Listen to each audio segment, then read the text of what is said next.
Evening, my son, Limincha Alfonso, is not home.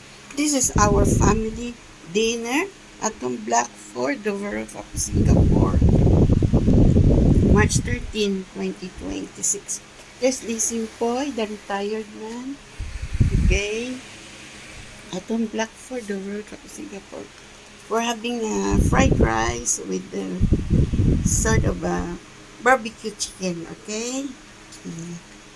Enjoy, folks, at the Black Fort, the World of Singapore. I just used the wok to make it look like barbecue, okay? I don't want to use our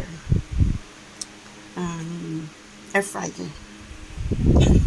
Kind of dangerous. I stopped using it that long time. Okay, we're having chicken barbecue, okay? Yes. Yeah, enjoy at the Black Fort, the World of Singapore, our family dinner, March 13, 2026. Enjoy, Singapore.